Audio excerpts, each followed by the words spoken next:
to a brand new episode of Johnson's Court. Today we're sitting at the dinner table, not eating grub, but we're getting some dubs. That was a good one. So hey, it's good to have Nick back here with me. Super excited to get into week 10. The NFL, it's starting to really take a shape now, and we're really starting to see where teams are gonna potentially end up. For the playoffs, for the kind of like the draft order, things like that. For week 10, going into it, how do you feel about the NFL so far, and what are you most excited to look forward to going into this week?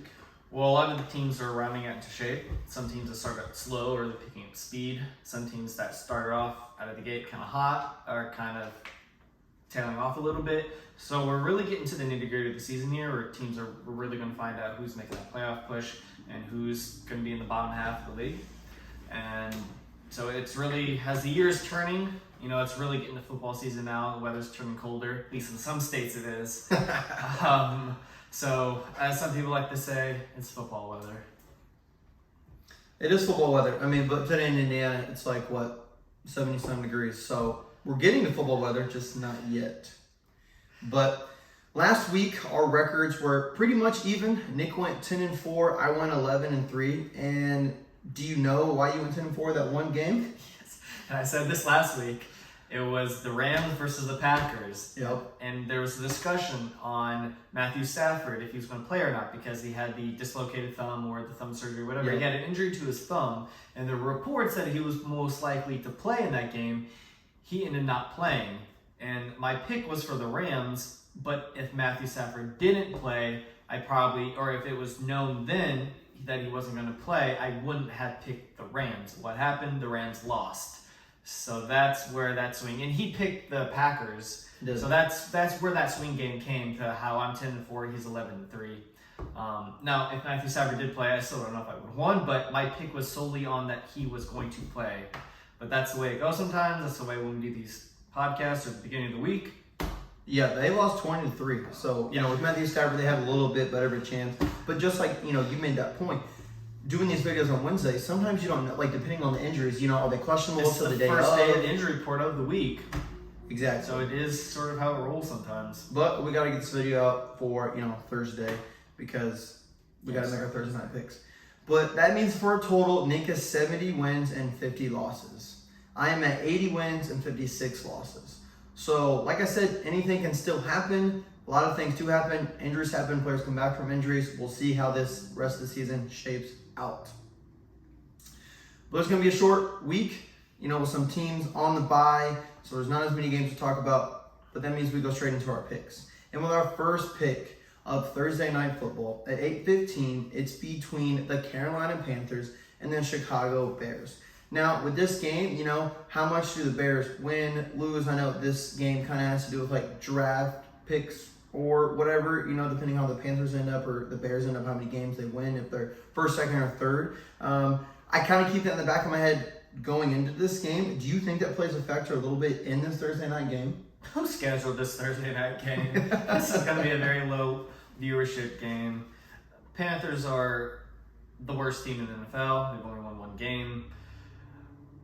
The Colts showed them why they're sort of the worst team last week. The Bears are also one of the worst teams in the league as well. So should we coin flip and whatever it lands on? Flip game. I'm gonna go with the Bears since they're at home. That's how I'm deciding this game. Not exactly to be honest.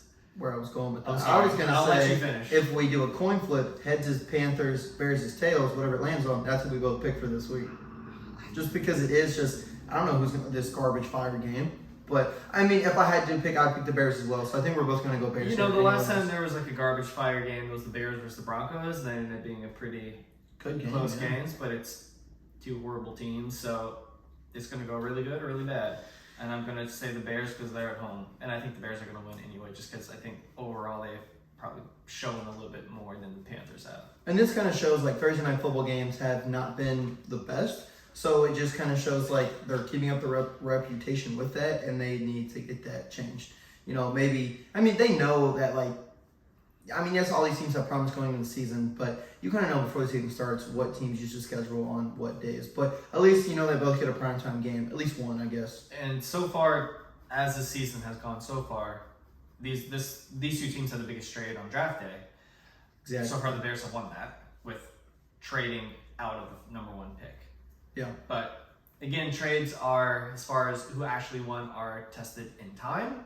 But as of right now, the Bears sort of won that. So we'll see how the Panthers do going forward. But 100%. So that's 8:15 on Thursday night. Hopefully this week gets kicked off a little bit better than what we think. You set your expectations low. You don't really have expectations to be like, oh, this is gonna be a great game. But then when it is, you kind of surprise yourself and you're a little bit happier than what you thought it was gonna be. But this continues with at least a better game starting Sunday morning at 9:30. Are they in Germany? Is that where they are? we're in Germany. We're in Germany. Frankfurt, Germany. It's the Indianapolis Colts playing the New England Patriots. I'm gonna make sure the video is just still running because we're doing a little bit of a different setup. You tell us who you have on the road in Germany. Well, this is awesome that the Colts have an opportunity to play overseas. So really look forward to that. Not looking forward to the 9:30 a.m. start time, but that's how it is. They're ahead of time of us, so it's probably going to be like 2-3 o'clock over there in their time. Might even be later than that. Good for them. But good branding for both these organizations. Patriots actually played overseas last year too. They might have done the Mexico game. It was like Patriots versus the Falcons, Patriots versus Buccaneers. Okay. Yeah, that's right, because Tom Brady had that catch or whatnot.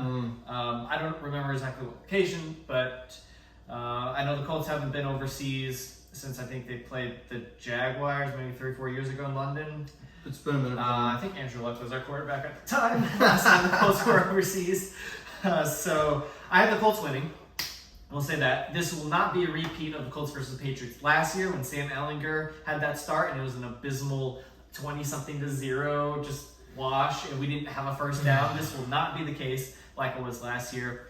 Colts had a really good pick-me-up game last week versus the Panthers, which probably helped boost a lot of morale, a lot of positive things in the locker room to take away as well, because previous to that, the Colts had lost 3 straight. So definitely last week's win, dominant win by the way, was definitely a needed thing. Defense really showed up in that game, and I think that's going to carry over overseas. Definitely don't underestimate Bill Belichick and his ability to put together a defensive game plan, but I have the Colts winning. I think you hit it right on the head for this game. I got the Colts winning as well. I think that this is an upgrade from the Panthers and Bears game, but I don't know how much of an upgrade it is just because the Patriots aren't having the best season. The Colts, with losing Anthony Richardson, they're still keeping it together. Their playoff hopes are still alive, but I'm going with Colts as well, and hopefully they get a dub over there in Germany. And then we move back to the United States of America, greatest country alive. At 1 p.m., you've got the Cleveland Browns playing the Baltimore Ravens. This is a good NFC North showdown. Deshaun Watson's probably going to play in this game. He came back and played last week. The Ravens have just been playing hot. Their record right now is 7-2. The Browns are 5-3. If the season ended today, everybody in the AFC North would make the playoffs currently. So this is a really good division. It's a real hard-fought division. It always is. I could see, it's always one of those divisions where more than likely, almost every time, every team takes one game and loses one game. A lot of times it's 1-1, not always 2-0, but sometimes that does happen. I see the Ravens winning here. They're just too hard to stop. They're a really good team. Browns have a good defense, but Lamar's just very hard to figure out. But the Browns do play the Ravens, and I've seen Lamar more than, really any other team. With that being said, I just don't believe in Deshaun Watson.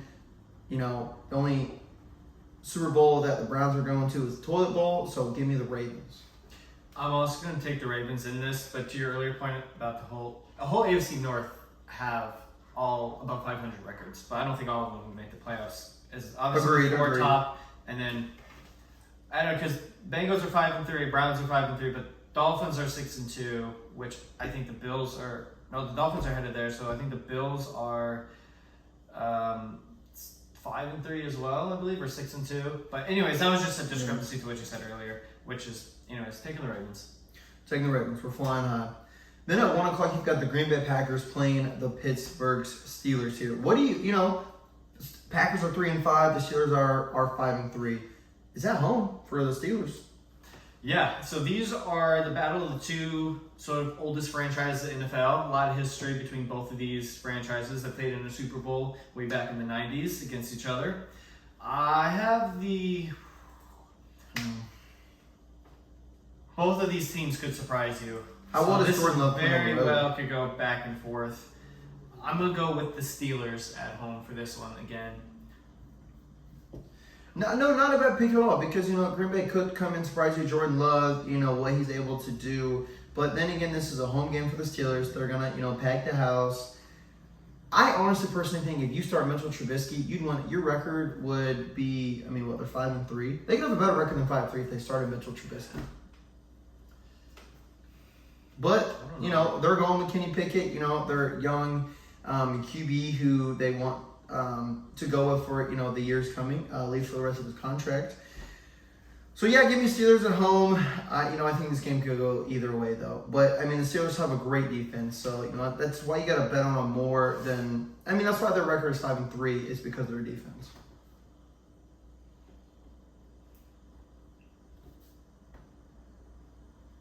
Another 1 o'clock game is the 49ers playing the Jacksonville Jaguars. I'll let you go first here again. Brock Purdy, has been in decline. They're 5-3. They've lost 3 straight. Jaguars are 6-2. They've played 2 games overseas. They've had a little bit of a hard schedule. The 49ers are usually favored to beat every team that they go up against. Who you got here down in Florida? I'm going to take the Jaguars in a little bit of shocker. 49ers, one of the teams that started off hot. Probably was for the first 5 weeks of the season, the best team in the NFL. And then they lost 3 straight. They do get Deebo Samuel back this week. That is a huge plus. Kind of makes me nervous about picking the Jaguars, but you lost 3 straight. Now it's even harder for me to say that Niners are going to lose 4 straight. Yeah. But that's sort of the angle I'm going with. So give me Jacksonville at home. Not a bad pick at all. I've got the 49ers, we'll disagree here only because I don't see them losing 4 straight. You're getting Deebo back. I know it takes a little bit to get into a rhythm, but, is it time to start Sam Darnold? I don't think you hit that panic button yet. But, I personally think, maybe you play 2 quarterback system for a few games and just see how it goes, to get Sam Darnold those reps. But yeah, no, this is a good 1 o'clock game. So, we disagree here, but this will be a great matchup for sure at 1 o'clock. Next, we've got the New Orleans Saints playing the Minnesota Vikings. Minnesota won last week, with Joshua Dobbs not starting all week long, getting a dub. Incredible. But then, you've also got the Saints who, both these teams are 5-4. So what team here goes in even 5-5 at an even 500? Is the Minnesota Vikings season over, or does Joshua Dobbs step up and still give them playoff chances and a playoff hope? These teams both are kind of looking like they're going to be that 7th or 8th seed. 7th or 8th seed, right? I don't know how the standings are currently in the NFC side. 1, 2, 3, 4, 5, 6, 7. Oh, okay, so fighting for the 6th and 7th seed. It's going to be a really hard fought game. This is, it's Joshua Dobbs' second game that are at home. The Saints have been developing with Derek Carr, with that offense a little bit better. Oh, this is a hard game for me to pick, but go ahead and give me the Minnesota Vikings. We'll see what, Joshua Dobbs is made of. He played pretty well on the Cardinals while he was there in his time earlier in the season. Let's hope we can carry that success over for the Minnesota Vikings and keep it going. It was an incredible story for Joshua Dobbs and the Vikings last week. He was just traded right before the trade deadline to the Vikings because of the Kirk Cousins injury. And then he wasn't even slated to start. He maybe had 1 or 2 practices in, and then their rookie quarterback the Vikings had starting last week's game got injured, got a concussion, and in comes Joshua Dobbs, barely knowing the playbook. He didn't even know his own receivers' names. And he pulled a victory out. So incredible story, incredible win for the Vikings last week. I'm going to go with the Saints, who are kind of a little bit on a roll. So give me the Saints on the road. Going to be another good 1 o'clock game, just because the Vikings does have that potential. Yeah. But, the Saints are obviously probably favored in this game. Then at 1 o'clock, you got the Houston Texans coming in and playing the Cincinnati Bengals. Let you go first here, Nick. Does C.J. Stroud continue his streak, or, do the Bengals continue to go? Bengals are 5-3. The Texans are 4-4. What do you see going down here in the Valley? Yeah, what a performance by C.J. Stroud. broke multiple rookie quarterback records in the come from behind last second win versus the Buccaneers last week, albeit at home. But give me the Bengals over the Texans here. It's pretty much, I'm taking Burrow over CJ Stroud. You know, I'm going to have to agree with you here. You know, going over the Bengals, over the Texans, I think it'll be a closer game in the first half. I think as long as the Bengals keep their foot on the gas, they should be able to beat the Houston Texans. But what CJ Stroud's able to do with, like you said, breaking all these records, you know, like you said, he was the second off the board, should have been number one. Honestly, I thought he was better than Bryce Young. But, you know, we'll just see who has a greater career. As of right now, the Texans and CJ Stroud is balling just a little bit bigger. So I'm going the Bengals here as well, but this shall be a good first half game.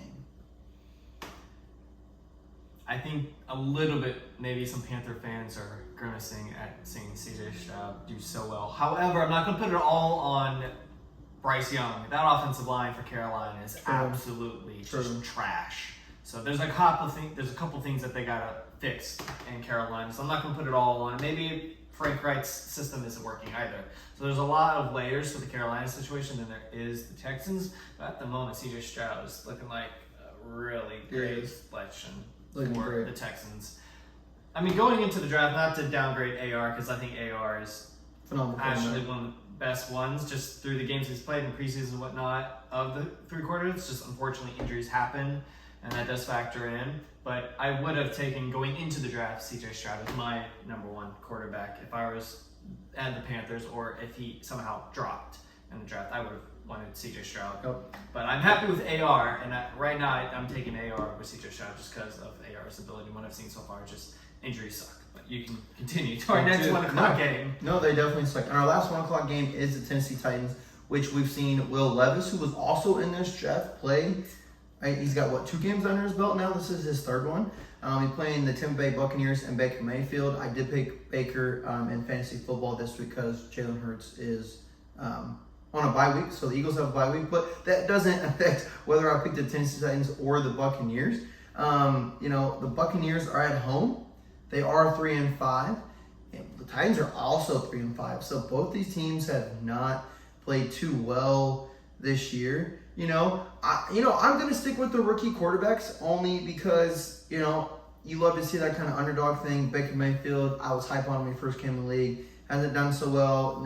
Had a little stint on the Rams, and then that's why, now he's on the Buccaneers. This will be a hard game to win on the road for the Titans, but give me Derrick Henry and the King. I think, he's still able to have a good production year as long as the Titans know how to use him well. And obviously, Will Levis is going to rely on Derrick Henry a little bit more, but he's also slinging the ball. So give me the Tennessee Titans here. If it wasn't for CJ Stroud's heroics and putting his team on his back and bringing them back last week and getting that victory, Baker Mayfield also had a very clutch late game touchdown drive that he did. It's just that CJ Stroud had a minute something left, or might have been less than a minute, and just put the team on his back and did it even more clutch drive for the Texans. So that's a little bit pulls at your heartstrings if you're a Buccaneers fan. I really don't like the Titans, so give me the Buccaneers. That was pretty easy. But no, that game between the Bucs and the Texans, it was 39-37. So it did come down to, the very that very well could have been maybe the game of the year so far, the Bucs and the Texans, just because they had 2 back-to-back game-winning drives. Plus, it was a high-scoring game. Maybe at the end of the year we can go back and review all the games and just say which game actually ended up being the best game of the year. Yeah. But so far, that's kind of near the top for me. So if we've got a 1 o'clock game, what is your 1 o'clock game of the week as you're looking here? Oh, probably I have 2. Yeah. I have 2. The Jaguars and 49ers, or the Browns and the Ravens. That was my same thinking. I'm going to go with the Jaguars and 49ers. I'm a little precarious on just what the Ravens did to the Seahawks last week. The Seahawks are a really good team, and they just got 37-3, I believe. 37-3. So I think the Ravens are looking like probably the number 1 or number 2 team like this week in the NFL. Browns are also like Browns have had some really good surprising wins. They shouldn't have had that win 2 weeks ago versus the Colts, but again, that's neither here nor there. Refs are clowns. So I'm gonna go with the Jaguars and 49ers as the 1 o'clock game of the week. No, you're thinking, it's the same thing as my thinking. I'm gonna go with the Browns and the Ravens just because it's a divisional game in AFC North. Crazy things can happen. So Odell scored a touchdown on his birthday last week. So happy late birthday, buddy. 4:05. We got the Detroit Lions. Dan's Detroit Lions playing the Los Angeles Chargers at 4:05. Give me the Detroit Lions in a bounce back game. They had a bye week last week. Yeah, they had a bye week last week, but the week before that they got trounced by the Ravens. So back-to-back weeks, the Ravens destroyed the Lions, another great team, and then they destroyed the Seahawks, another great team. Two NFC teams that both have really good teams this year and have really good records. So that's gives you a level of the Ravens and why we think they're like the top team in the NFL. But give me the Lions coming off a bye week. The Chargers sort of, I don't want to say got an easy win, got a pretty comfortable win versus the Raiders. They played on Monday night? Jets, versus the Jets. I know it's the Chargers at home, but I'm going to go and take the Lions. The Chargers are one of those teams where they're 4-4, they're an 8,500, but they're a roller coaster, 100%.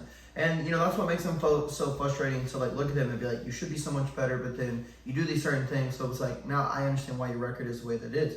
Lions have a lot of potential. They're playing great. They are coming off of a bye week, so let's see what they can do on the road. They're well rested. They've got Jahmyr Gibbs, and then is David Montgomery back this week? I'm not sure. I don't know, but that definitely plays a big factor in the running game if he's back as well. So give me the Lions as well, and that's who we have for our first 4:05 game. Then you've got the Battle of the Birds. You've got the Atlanta Falcons playing the Arizona Cardinals. Kyle Murray's back, right? He should be playing this game? Should be. We've had a lot of Battle of the Birds this year just for their mascots and whatnot. I'm going to take the Falcons on the road. I think the Falcons are better on the road as well, so I think we'll both agree with that. And, maybe the Cardinals are trying to get, Caleb Williams, unless he stays for another year. It's another debate for another time. But then at 4:25, you got the New York Giants playing the Dallas Cowboys. I don't think this game's going to be close. No, and that's also because Daniel Jones tore his ACL. He's done for the year. But the Giants were bad even with him.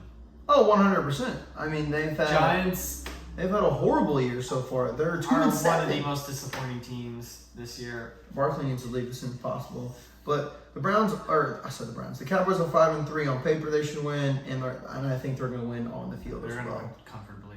So at home too. Then at 4:25, you got the Washington Commanders playing the Seattle Seahawks. Seahawks got blown out. The Commanders, did they play Eagles last week? No, that was the week prior. The Commanders, I think, played lost. The Patriots, and they beat them by 3. They almost beat the Eagles the week before that. Do the Seahawks bounce back from getting destroyed?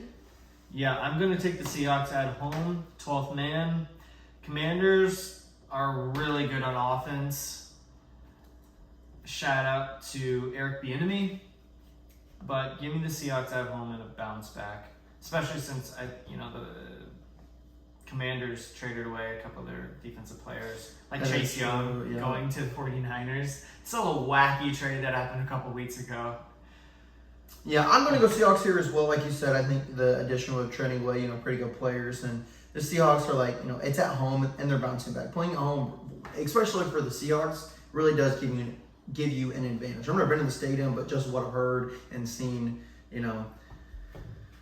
those birds out there they're different. So for your 4 o'clock games, what is the game of the week for there?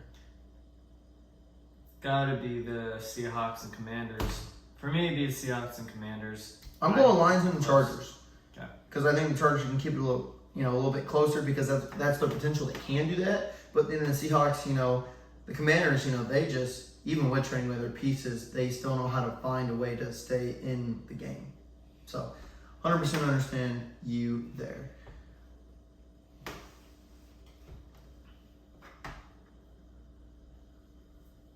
$8.20. We don't even want to say anything for the Sunday Night Football game. I mean, the Jets and the Raiders.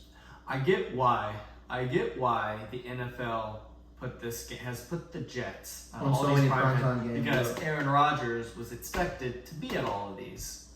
He is not. He hasn't been except for 4 plays of the first game that he played in. And the Raiders are trash because they just, fired their GM and fired their coach last week. And I don't know. Give me the Raiders. They're at home. Jets gave up. Chargers do have a good defensive line. Bosa, Khalil Mack, Kenneth Murray. Jets allowed 8 sacks. It's not all on the offensive line. Zach Wilson has no pocket presence, but he gave up 8 sacks. Bro, that game was a defensive game. I watched it. Raiders also have a pretty decent, with Max Crosby, pretty decent front line. And that Jets offensive line sucks. And wait, didn't the Raiders win last week versus, or is it the week prior? The Jets lost to the... They didn't win. They beat the Giants. So in the first game of the interim head coach and interim GM and new quarterback, Aiden O'Connell, they got that win. So there's some confidence with the Raiders now too. A little bit. So that's why I'm going to pick the Raiders at home on Sunday Night Football. It's just at the Death Star. It's just very hard to pick either of these teams, but I'm going to go with the Raiders as well because one, they are at home, but two, the Jets' offensive line sucks. Trash. Yes, Zach Wilson doesn't have good pocket presence, but even if you put Aaron Rodgers back there, he's getting sacked that minute. He'd throw the ball away, but still be getting hit. And that's why, I don't even think that if Aaron Rodgers does come back this year, he's going to re-tear that Achilles. And I don't wish or some other injury is going to happen. Exactly. I don't wish anything bad on Aaron Rodgers, but you put any quarterback behind that offensive line versus a mediocre defensive line, you're screwed. Honestly, he could have sprained his ankle and been clear to play maybe this week. Yes, there's still 7 more games to play. It's a lot of games on the schedule, but that offensive line through 8-9 games, we know who they are. They're pretty bad. Now, if Aaron Rodgers would have stayed there the whole season, maybe there would have been different play designs where the offensive line wouldn't be in compromising positions compared to maybe Zach Wilson's play style. So who really knows with this offensive line? Because if you were Tom Brady in the latter half of his Patriots, it was 1-2 balls out, 1-2 balls out. So, the Patriots offensive line really wasn't in compromising positions. But Aaron Rodgers, as well being a veteran quarterback, has that pocket presence, and he can step up, move side to side, can escape, whatnot. But bad offensive line is bad offensive line. He would get absolutely destroyed. Not maybe as much as Zach Wilson, but he would still get hurt a lot. He'd get hit. So those rumors of Aaron Rodgers looking to play later in the season, don't come back. You might be 100% healthy. You truly might be. Good for you for the recovery effort. I would not step behind that offensive line. For what? If you sit Zach Wilson, who else did they put back there? Was it Tim Boyle? I think is their second. I have to look at their QB roster, but yeah. It is a shame for the Jets as a whole. I think they knew that week 1. I think we definitely talked about our opening segment of week 2. It is what it is with the Jets. That pick goes to the Packers, though. Doesn't their first round pick goes to the Packers this year, I think? Maybe. Might have been this past draft, but I don't know if it's next draft as well. But they're looking like a high pick. It's still sad that they had the same amount of wins as the Colts, but neither here nor there. And you got the Broncos and Bills on Monday night. At least this is a better game than the Jets and the Raiders. Bills. How? It's at home. Yes. The Broncos beat the Chiefs 2 weeks ago. They did. At Denver. But there's more of a history with those two. They're in the same conference. There's familiarity. Broncos hadn't beat the Chiefs since 2015 when they beat them that game. Yeah. Which is kind of crazy. But give me the Bills at home here. It is at home. How does Russell, Wilson play, on this primetime game? They're 3-5. The Bills are 5-4. So really they could, yeah, I'm going Bills here because it's at home as well. But, this game might be a little closer in the first quarter. If the Bills don't score 2 touchdowns in the first quarter. But the Bills should, get this one pretty easily. But that's week 10, everybody. Next week we'll be back with week 11. And we'll see what happens. Till next time. Subscribe, guys.